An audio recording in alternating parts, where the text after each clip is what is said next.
Bible एक वर्ष में। नमस्कार, आप सबका बाइबल एक वर्ष में स्वागत है। आप सब ने जो कदम उठाया है प्रभु के वचन सुनने के लिए, यह हमारे जीवन के अंधेरों को दूर करेंगे और हमें प्रभु के प्रकाश में चलाएंगे। आज हम उत्पत्ति ग्रंथ का अध्याय 35 और 36, संत मत्ती का अध्याय 12 और सुक्ति ग्रंथ का अध्याय 3 का 19 से 24 वचन तक सुनेंगे। प्रभु का वचन सुनने से पहले आइए हम ईश्वर से प्रार्थना करें। हे प्रभु, हम आपका वचन सुनने वाले हैं। हमारे मन की आंखें खोलें और हमें आध्यात्मिक प्रज्ञा दें ताकि हम आपको जान सकें और आपके वचन के अनुसार अपना जीवन जिए।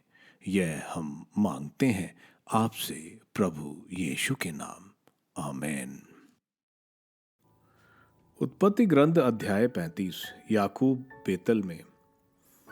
ईश्वर ने याकूब से कहा, उठो, बेतेल जाकर वहां बस जाओ। जब तुम अपने भाई एसाव के सामने से भाग रहे थे तो ईश्वर तुम्हें दिखाई दिया था। उसी ईश्वर के लिए वहां एक वेदी बनाओ। इसलिए याकूब ने अपने परिवार और अपने साथ रहने वालों से कहा, अपने पास के पराये देवताओं को हटा दो, अपने आप को शुद्ध करो और अपने वस्त्र बदल लो, तब हम उठकर बेतल चले जाएंगे। मैं वहां उस ईश्वर के लिए एक वेदी बनाऊंगा जिसने संकट में मेरी प्रार्थना सुनी और यात्रा में मेरी सहायता की। उन्होंने याकूब को अपने पास के सभी पराये देवता दे दिए और अपने कान की बालियां भी। याकूब ने उनको सिखेम के बलूत के पास गाड़ दिया। जब वे जा रहे थे तो उनके आसपास के नगरों में ऐसा आतंक छा गया कि उनके निवासियों ने याकूब के पुत्रों का पीछा नहीं किया। याकूब और जो लोग उसके साथ थे कानान देश के लुज अर्थात बेतल नामक स्थान पहुंचे। वहां याकूब ने एक वेदी बनाई और उस स्थान का नाम एल बेतेल रखा, क्योंकि वहां ईश्वर ने उसे उस समय दर्शन दिए थे जबकि वह अपने भाई के पास से भागा था। रिबेका की धाय दबोरा वहां मर गई और बेतल के पास एक बेतूल वृक्ष के नीचे गाड़ दी गई। इसलिए उसका नाम आलोन बलूत शोक बलूत पड़ा। जब याकूब पदमारम से लौट आया था, ईश्वर ने दूसरी बार उसे दर्शन दिए और आशीर्वाद दिया। ईश्वर ने उससे कहा, तुम्हारा नाम याकूब है। अब से तुम्हारा नाम याकूब नहीं रहेगा, बल्कि तुम्हारा नाम इज़राइल होगा। इसलिए उसका नाम इज़राइल पड़ा। आगे ईश्वर ने उससे कहा, मैं सर्वशक्तिमान ईश्वर हूं, तुम फलो फूलो, एक राष्ट्र ही नहीं एक राष्ट्र समूह तुम में उत्पन्न होगा और तुम्हारे वंशजों में राजा भी उत्पन्न होंगे। यह देश जो मैंने इब्राहिम और इसहाक को दे दिया था तुम्हें भी दे दूंगा और तुम्हारे बाद तुम्हारे वंशजों को भी यह देश दे दूंगा। फिर ईश्वर उस स्थान से जहां उसने उसके साथ बातें की थी ऊपर प्रस्थान कर लिया। उस स्थान पर जहां ईश्वर उससे बोला था, याकूब ने एक स्मारक स्तंभ बनाया। वह पत्थर का स्तंभ था। उसने उस पर तेल और अर्ध उड़ेला। इसलिए याकूब ने उस स्थान का नाम जहां ईश्वर उससे बोला था बेतेल रखा। बेन्यामीन का जन्म। इसके बाद वे बेतेल से आगे बढ़े। एफ्रात पहुंचने के कुछ पहले ही रफेल के प्रसव का समय आया और उसे असह्य पीड़ा हुई। जब उसे बहुत अधिक प्रसव पीड़ा होने लगी तो दाई ने उससे कहा, डरो मत, क्योंकि इस बार भी तुम्हें पुत्र होगा। जब वह मरने को थी तो अंतिम सांस लेते समय उसने उसका नाम बेनोनीन रखा, परंतु उसके पिता ने उसका नाम बेन्यामीन रखा। राहेल की मृत्यु हो गई। उसे एफ्रात के अर्थात बेदलहम के मार्ग पर दफनाया गया। याकूब ने उसकी कब्र पर एक स्मारक स्तंभ बनवाया। राहेल की कब्र का यह स्मारक स्तंभ आज तक सुरक्षित है। याकूब के 12 पुत्र। तब इज़राइल आगे बढ़ा और उसने मिग्दल एदैर से आगे अपना तंबू खड़ा किया। जब इज़राइल उस प्रदेश में रह रहा था, रूबन को अपने पिता की उपपत्नी बिल्हा से संसर्ग हुआ और यह बात इज़राइल को मालूम हो गई। याकूब के 12 पुत्र थे। लेया के पुत्र ये थे: याकूब का पहलौठा रूबन, सिमोन, लेवी, यूदा, इसकार और जबूलून। राहेल के पुत्र थे यूसुफ और बिन्यामीन। राहेल की दासी बिल्हा के पुत्र थे दान, नफ्ताली। लेया के दासी जिल्पा के पुत्र थे गाद और अशोर। यही याकूब के पुत्र हैं जो उसके यहाँ पदम आरम में पैदा हुए थे। इसहाक की मृत्यु। याकूब अपने पिता इसहाक के पास मामरे अर्थात किरत अराबा या हेब्रोन आया, जहाँ इब्राहिम और उसके बाद इसहाक भी प्रवासी होकर रहा करते थे। इसहाक कुल मिलाकर 180 वर्ष तक जीवित रहने के बाद मरा। उसका वृद्धावस्था में बड़ी पकी उम्र में प्राणांत हुआ और वह अपने पूर्वजों से जा मिला। उसके पुत्र एसाव और याकूब ने उसे दफना दिया। उत्पत्ति ग्रंथ अध्याय 36। एसाव की वंशावली। एसाव अर्थात एदोम की वंशावली इस प्रकार है। एसाव ने कानान देश की कन्याओं में कई को अपनी पत्नी बना लिया। हिती जातियों एलोन की पुत्री आदा को, हिवी सिबोन के पुत्र अना की बेटी ओहो लिबीमा को तथा बासमत को, जो इस्माइल की पुत्री और नबियोत की बहन थी। एसाव से आदा को एलिजफल हुआ, बसमत को राउएल और अहो लिबामा का याऊश, यालाम और कोरा हुए। यही एसाव के पुत्र हैं जो कानान देश में उसके यहाँ पैदा हुए थे। एसाव अपनी पत्नियों, अपने पुत्र पुत्रियों और अपने घर के सब लोगों, सब ढोरों और पशुओं को तथा वह सब कुछ लेकर जो उसे कानान देश में प्राप्त हुआ था, अपने भाई याकूब से अलग होकर किसी दूसरे देश में चला गया। अब उनकी संपत्ति इतनी अधिक हो गई थी कि वह एक साथ नहीं रह सकते थे और उस देश में जहाँ वे रहते थे उनके ढोरों को चरने के लिए पर्याप्त भूमि नहीं थी। इसलिए एसाव सेईर के पहाड़ी प्रदेश में बस गया। एसाव एदोम भी कहलाता है। सेईर के पहाड़ी प्रदेश के निवासी एदोमियों के मूल पुरुष एसाव की वंशावली इस प्रकार है। एसाव के पुत्रों के नाम ये हैं: एसाव की पत्नी आदा का पुत्र एल्फज और एसाव की पत्नी बासमत का पुत्र राउएल। एलिफज के ये पुत्र थे: तेमान, ओमोर, सफो, गाताम और कनज। तिम्ना एसाव के पुत्र एलिफज की उपपत्नी थी। उसे एलिफज से आमोलेक नामक पुत्र हुआ। ये एसाव की पत्नी आदा के पोते थे। राउएल के ये पुत्र थे: नहात, जेरा, शामा और मिज्जा। ये एसाव की पत्नी बासमत के पोते थे।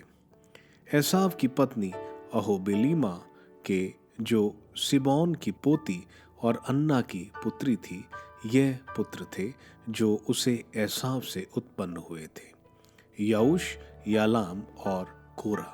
एदोम के मुखिया। एसाव के वंशजों के मुखिया ये थे: एसाव के पहलौठे एलिफज के तेमान, ओमार, सफो, कनज, कोरा, गातम और अमलेक नामक पुत्र। ये वे मुखिया हैं जो एदोम देश में एलिफज के पुत्र थे।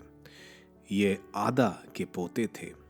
एसाव के पुत्र राउएल के पुत्रों में से मुखिया हुए: नाहत, जेरा, शम्मा और मिज्जा। ये वे मुखिया हैं जो एदोम देश में राउएल के पुत्र थे। ये एसाव की पत्नी बसमत के पोते थे। एसाव की पत्नी ओहोलीबामा के पुत्र ये हैं, याऊश, यालाम और कोरा नामक मुखिया। ये एसाव की पत्नी ओहोलीबामा से जो अन्ना की बेटी थी उत्पन्न हुए थे। यही एसाव अर्थात एदोम के पुत्र हैं और ये मुखिया भी थे। सईर के वंशज। होरी जातीय सईर के पुत्र जो उस देश के निवासी थे इस प्रकार है: लोटन, शोबाल, सिबोन, आना, दिशोन, एसेर और दिशान। सईर के ये पुत्र एदोम देश में होरिया के मुखिया थे। लोटान के पुत्र होरी और हेमाम। लोटान की बहन तिम्ना थी। शोबाल के पुत्र अलावान, मनहत, एबाल, शफो और ओनाम। सिब्योन के पुत्र अय्या और अन्ना। यह वही अन्ना है जिसे अपने पिता सिबोन के गधे को चराते हुए मरुभूमि में गर्भ जल के सोत्रों का पता लगाया था। अन्ना की संतानें ये हैं: दिशोन और अन्ना की पुत्री ओहोलीबामा। दिशोन के पुत्र हेमदन, एशबान, यत्रान और केरन। एसेर के पुत्र बिलहान, जावान और आकान। दिशान के पुत्र ऊस और आरान। हुरिया के मुखिया ये थे: लोटान, शोबल, सिबोन, अन्ना, दिशोन, एसर और दिशान। यह अपने कुलों के अनुसार सईर देश और हुरिया के मुखिया थे। एदोम के राजा। इजरायली राजाओं के पूर्व एदोम देश में राज्य करने वाले राजाओं के नाम इस प्रकार है: बओर का पुत्र बेला एदोम में राज्य करता था। उसकी राजधानी का नाम दिन हाबा था। जब बेला मर गया तब ब्रोसरा निवासी सेरहज का पुत्र योबाब उसका उत्तराधिकारी बना। जब योबाब मर गया तब तेमानियों के देश का हुशाम उसका उत्तराधिकारी बना। जब हुशान मर गया तब मोआब के मैदान में मिदिनियों के पराजित करने वाले बदद का पुत्र हदद उसका उत्तराधिकारी बना। उसकी राजधानी का नाम अवीद था। जब हदद मर गया तब मसरेका निवासी समला उसका उत्तराधिकारी बना। जब समला मर गया तब फरात नदी के किनारे स्थित रहबोत का निवासी शौल इसका उत्तराधिकारी बना। जब शौल मर गया तब अकबोर का पुत्र बालहानन उसका उत्तराधिकारी बना।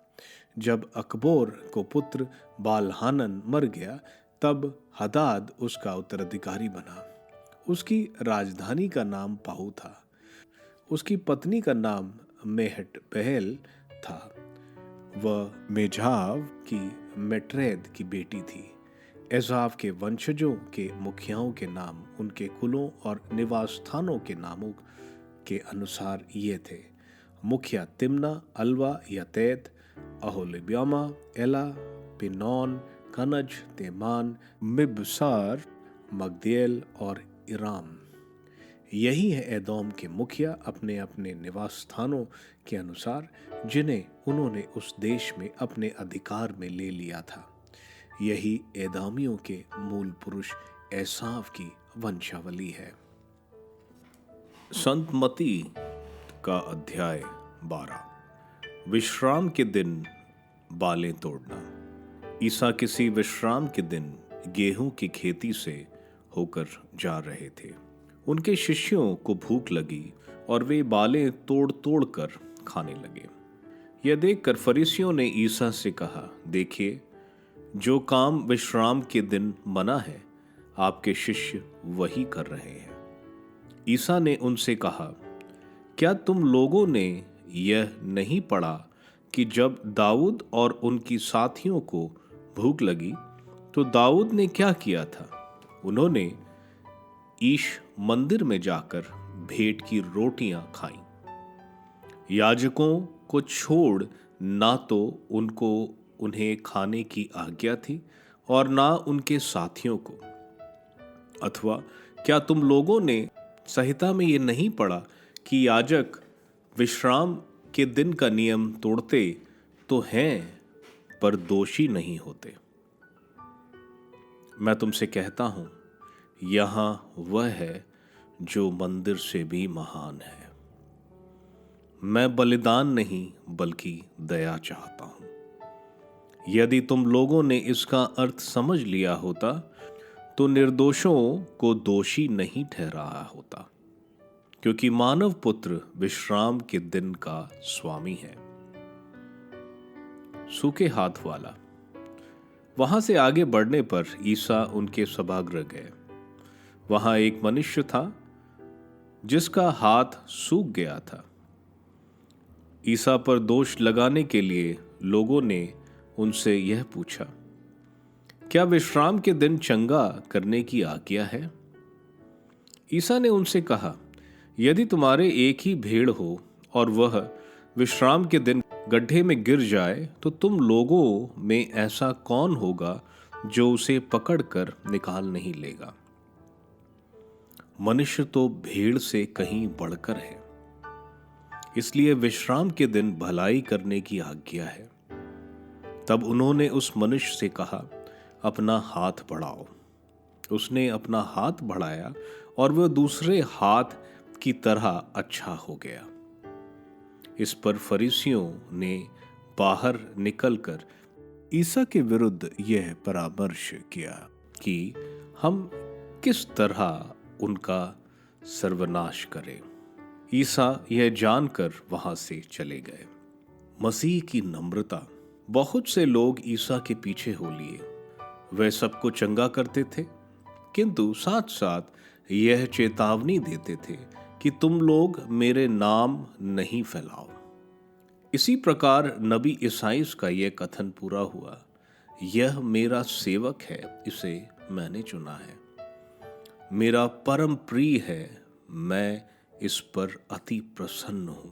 मैं इसे अपनी आत्मा प्रदान करूंगा और यह गैर यहूदियों में सच्चे धर्म का प्रचार करेगा। यह ना तो विवाद करेगा और ना चिल्लाएगा, और ना बाजारों में कोई इसकी आवाज सुनेगा, और ना तो कुचला हुआ सरकंडा ही तोड़ेगा, और ना धुआती हुई बत्ती ही बुझाएगा, जब तक वह सच्चे धर्म को विजय तक ना ले जाए। इसके नाम पर गैर यहूदी भरोसा रखेंगे। ईसा और बेल्ज़ेबुल। लोग किसी एक दिन एक अंधे गूंगे अबदूत ग्रस्त मनुष्य को ईसा के पास ले आए। ईसा ने उसे चंगा किया और वह बोलने और देखने लगा। सब लोग अचंभे में पड़कर यह कहते रहे, कहीं यही तो दाऊद का पुत्र नहीं है? यह सुनकर फरीसियों ने कहा, यह नरक दूतों के नायक बेल्ज़ेबुल की सहायता से नरक दूतों को निकालता है।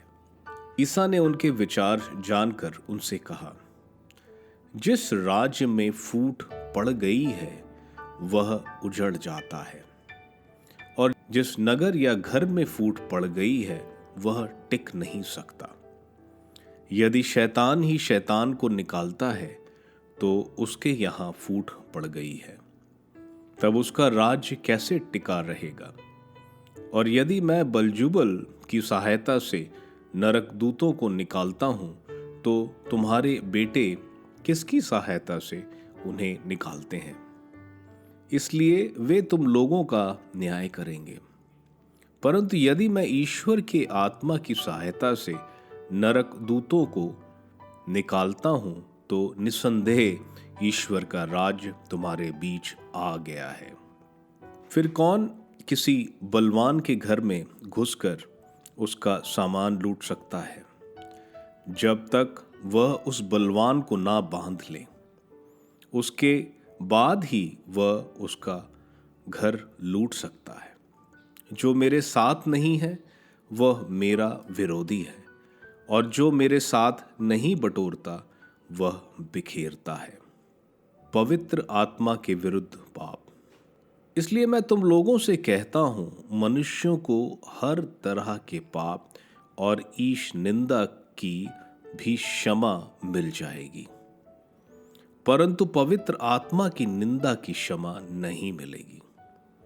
जो मानव पुत्र के विरुद्ध कुछ कहेगा उसे क्षमा मिल जाएगी, परंतु जो पवित्र आत्मा के विरुद्ध बोलेगा उसे क्षमा नहीं मिलेगी, ना इहलोक में ना और ना परलोक में। फल से पेड़ की पहचान। या तो पेड़ को अच्छा मानो और उसके फल को भी, या पेड़ को बुरा मानो और उसके फल को भी। पेड़ तो अपने फल से पहचाना जाता है। सांप के बच्चों, तुम बुरे होकर अच्छी बातें कैसे कह सकते हो? जो हृदय में भरा है वही तो मुंह से बाहर आता है। अच्छा मनुष्य अपने अच्छे भंडार से अच्छी चीजें निकालता है और बुरा मनुष्य अपने बुरे भंडार से बुरी चीजें। मैं तुम लोगों से कहता हूं, न्याय के दिन मनुष्यों को अपनी हर निकम्मी बात का लेखा देना पड़ेगा, क्योंकि तुम अपनी ही बातों से निर्दोष या दोषी ठहराए जाओगे। योनस का चिन्ह। उस समय कुछ शास्त्री और फरीसी ईसा से बोले, गुरुवर, हम आपके द्वारा प्रस्तुत कोई चिन्ह देखना चाहते हैं। ईसा ने उन्हें उत्तर दिया, यह दुष्ट और विधर्मी पीढ़ी एक चिन्ह मांगती है, परंतु नबी योनस के चिन्ह को छोड़कर इसे और कोई चिन्ह नहीं दिया जाएगा।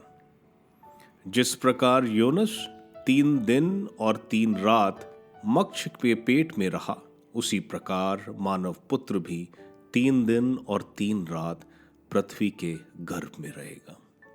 न्याय के दिन निनवे के लोग इस पीढ़ी के साथ जी उठेंगे और इसे दोषी ठहराएंगे, क्योंकि उन्होंने योनस का उपदेश सुनकर पश्चाताप किया था। और देखो, यहाँ वह है जो योनस से भी महान है। न्याय के दिन दक्षिण की रानी इस पीढ़ी के साथ जी उठेगी और इसे दोषी ठहराएगी, क्योंकि वह सुलेमान की प्रज्ञा सुनने के लिए पृथ्वी की सीमांतों से आई थी। और देखो, यहाँ वह है जो सुलेमान से भी महान है। अशुद्ध आत्मा का आक्रमण। जब अशुद्ध आत्मा किसी मनुष्य से निकलता है तो वह विश्राम की खोज में निर्जल स्थानों में भटकता फिरता है, किंतु उसे विश्राम नहीं मिलता। तब वह कहता है, जहां से निकला हूं अपने उसी घर वापस जाऊंगा। लौटने पर वह उसे घर को खाली, झाड़ा बुहारा और सजाया हुआ पाता है। तब वह जाकर अपने से भी बुरे 7 आत्माओं को ले आता है और वे उस घर में घुसकर वही बस जाते हैं। इस तरह उस मनुष्य की यह पिछली दशा पहले से भी बुरी हो जाती है। यही दशा इस दुष्ट पीढ़ी की भी होगी। ईसा के यथार्थ संबंधी। ईसा लोगों को उपदेश दे रहे थे कि उनकी माता और भाई आए, वे घर के बाहर थे और उनसे मिलना चाहते थे। किसी ने ईसा से कहा, देखिए, आपकी माता और आपके भाई बाहर हैं, वे आपसे मिलना चाहते हैं। ईसा ने उससे कहा, कौन है मेरी माता, कौन है मेरे भाई? और हाथ से अपने शिष्यों की ओर संकेत करते हुए उन्होंने कहा, देखो, ये है मेरी माता और मेरे भाई। क्योंकि जो मेरे स्वर्गिक पिता की इच्छा पूरी करता है वही है मेरा भाई, मेरी बहन और मेरी माता। सुक्ति ग्रंथ अध्याय 3 वचन 19 से 24। प्रभु ने प्रज्ञा से पृथ्वी को स्थापित किया, उसने विवेक से आकाश को सुदृढ़ किया। उसके ज्ञान से पानी महागर्ज से फूट निकला और ओस बादलों से टपकने लगी। प्रभु की सहायता। पुत्र, समझदारी और विवेक सुरक्षित रखो, उन्हें अपनी आंख से ओझल ना करो, जिससे वे तुमको जीवन प्रदान करे और तुम्हारे कंठ की माला बने। इस प्रकार तुम अपने मार्ग पर निरापद आगे बढ़ोगे और तुम्हारे पैर को ठोकर नहीं लगेगी। तुम निर्भय होकर लौटोगे और लौटने पर तुम्हें सुख की नींद आएगी। उत्पत्ति ग्रंथ के अध्याय 35 और 36 में हम देखते हैं प्रभु याकूब से कहते हैं बेतल जाने को। इस पर हम देखते हैं याकूब जो अपने परिवार को काबू में नहीं रखता था, अब हम देखते हैं कि वो परिवार को आदेश देता है कि अपनी सारी मूर्तियां को फेंको। पदम आराम के निवासी मूर्ति पूजा करते थे और राहेल को हमने देखा था कि वो लाबान की मूर्ति लेकर भागती है। सब याकूब की बात मानते हैं और मूर्तियों को फेंकते हैं। हम देखते हैं प्रभु कानान नगरों के निवासियों पर याकूब और उसके परिवार का आतंक बैठा देते हैं। बेतेल में ईश्वर याकूब को दर्शन देते हैं और उसको आशीर्वाद देते हैं और इसको बोलते हैं कि तुम इज़राइल हो, तुम में राजा उत्पन्न होंगे। ईश्वर ने जो वादा अब्राहम को किया था वो ही याकूब को बोलते हैं और राजा उनमें उत्पन्न होंगे। ये दाऊद के बारे में और राजा प्रभु ईसा मसीह के बारे में बता रहे हैं। याकूब वहां प्रभु के आदर में एक स्तंभ बनाता है। आगे हम देखते हैं राहेल को एक पुत्र होता है जो प्रसव पीड़ा में उसकी मृत्यु हो जाती है। याकूब उसका नाम बेन्यामीन रखता है। उसे एफरात के बेतलहम के मार्ग पर दफनाया जाता है। सबसे पहली बार बाइबल में बेतलहम का नाम आता है जहां मसीहा का जन्म होगा। आगे हम देखते हैं कि रूबन जो याकूब का सबसे बड़ा पुत्र था, जो याकूब की उपपत्नी बिल्हा के साथ संसर्ग करता है। यहाँ उसकी सजा नहीं बताई गई, लेकिन आगे हम देखेंगे कि वो अपने बड़े पुत्र होने का अधिकार खो देगा। याकूब फिर हेब्रोन आकर बस जाता है जहां इसहाक रहता था। इसहाक की मृत्यु होती है और एसाव और याकूब दोनों मिलकर इसहाक को दफनाते हैं। अध्याय 36 एसाव की वंशावली बताई गई है। एसाव साईर यानी दक्षिण यार्दन में बस गया था। यहाँ हम देखते हैं इसहाक कभी प्रभु के साथ नहीं था, लेकिन फिर भी ईश्वर अपना वादा पूरा करते हैं और एसाव को एक बड़ा राष्ट्र बनाते हैं। संत मती के अध्याय 12 में हम देखते हैं सबसे पहले फरीसी प्रभु से विश्राम दिवस के नियम तोड़ने पर पूछते हैं। विश्राम दिवस जो कि यहूदी शनिवार को मनाते थे, इजरायलियों को अन्य जातियों से अलग करता था। नबी यर्मियस के ग्रंथ के अनुसार विश्राम दिवस ना मनाने की वजह से 546 बीसी में इजरायलियों को बंदी बनाकर बेबीलोन देश ले जाया गया, क्योंकि प्रभु ने उनको दंड दिया। इसलिए जब विश्राम दिवस के दिन जब उनके शिष्य खेत में लगी बालें तोड़ी तो प्रभु ने उन्हें 3 बातें बताई कि उनके शिष्य गलत नहीं हैं। पहली, दाऊद ने भी जब वो और उसके साथी भूखे थे और रोटी नहीं थी, मंदिर जाकर प्रभु को अर्पित रोटी खाई जो सिर्फ लेवी खा सकते हैं। यहाँ भूख मिटाना एक जरूरत थी, इसलिए इसको गलत नहीं माना गया। इसी तरह प्रभु के शिष्य को भी भूख लगी थी जो एक इंसानी जरूरत है, गलत नहीं है। दूसरा, मंदिर में पंडित विश्राम दिवस का नियम तोड़ते हैं क्योंकि वो उस दिन मंदिर के सारे कार्य बलि आदि चढ़ाते हैं। यहाँ प्रभु स्वयं ईश्वर पुत्र है जिन्होंने विश्राम दिवस बनाया है, तो उनके शिष्य वो नियम तोड़ सकते हैं क्योंकि वे ही विश्राम दिवस के स्वामी हैं।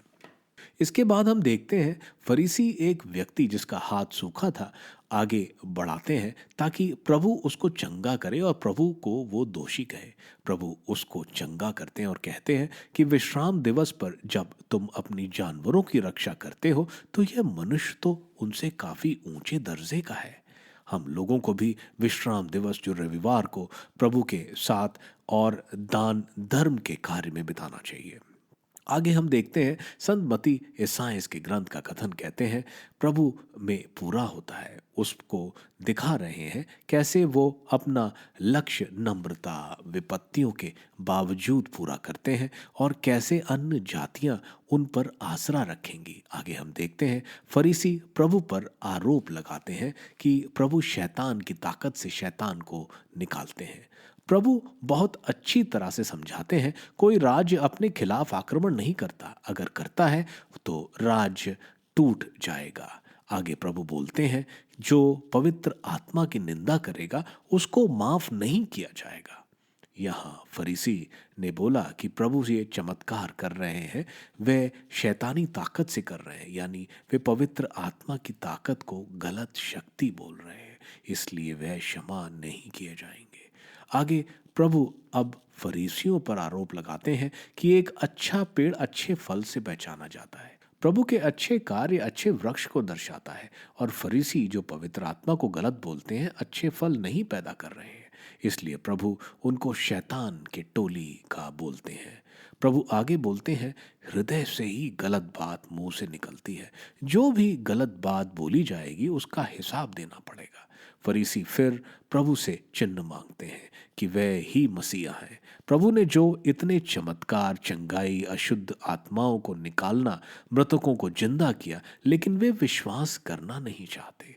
प्रभु इसलिए उनको अधर्मी पीढ़ी, जैसे उन्होंने रेगिस्तान में लाल सागर पार कर इतने चमत्कार देखे लेकिन विश्वास नहीं किया, ये पीढ़ी उसी तरह है और इनको कोई चिन्ह नहीं दिया जाएगा, सिर्फ योनस का चिन्ह। प्रभु अपने मृत्यु और पुनरुत्थान के बारे में बता रहे हैं। आगे प्रभु बोल रहे हैं, निनवे के लोग बहुत पापी थे, वे अन्य जाति के थे, फिर भी निनवे के लोगों ने उपवास किया और पश्चाताप किया। सीबा की रानी सुलेमान को सुनने इतनी दूर से आई, देखो यहाँ ईश्वर पुत्र है, इसको नहीं सुन रहे हैं। आगे प्रभु बोल रहे हैं कि जब किसी दुष्ट आत्मा को निकाला जाता है और उसमें प्रभु की उपस्थिति यानी प्रभु के वचन की उपस्थिति नहीं है, तो वह खाली और साफ जगह को 7 दुष्ट आत्मा कब्जा कर लेती है और उस मनुष्य की स्थिति पहले से बुरी होती है। आगे हम देखते हैं, प्रभु बोलते हैं, जो भी पिता परमेश्वर की इच्छा करता है वे ही प्रभु के भाई, बहन और माता है। प्रभु के कोई सगे भाई बहन नहीं थे। यहूदी रीति रिवाज में चाचा मौसी के बेटे जो सगे नहीं हैं उनको भी भाई से संबोधित किया जाता था, इसलिए उन्हें भाई कहकर संबोधित किया जा रहा है। सुक्ति ग्रंथ के अध्याय 3 वचन 19 से 24 में हमें बताया जा रहा है, प्रभु ने प्रज्ञा से पृथ्वी और ब्रह्मांड बनाया, और जब हम प्रभु की प्रज्ञा पर समर्पण करते हैं तो हम सृष्टि के साथ एक हो जाते हैं। सही निर्णय और विवेक को संभाल कर रखो, उसे अपना आभूषण बनाओ, तब तुम सुरक्षित रहोगे, गिरोगे नहीं। तुम्हारी जिंदगी सुरक्षित और खुशहाल रहेगी। आप सबको धन्यवाद ईश्वर के वचन सुनने के लिए। मैं आपसे विनती करता हूं कि आप बाइबल एक वर्ष में को दूसरों के साथ शेयर करें, क्योंकि प्रभु का वचन स्वयं प्रभु यीशु है। प्रभु को दूसरों को देने वालों को प्रभु की आशीष जरूर मिलेगी। मैं आप सबका बड़ी बेसब्री से कल इंतजार करूंगा। धन्यवाद।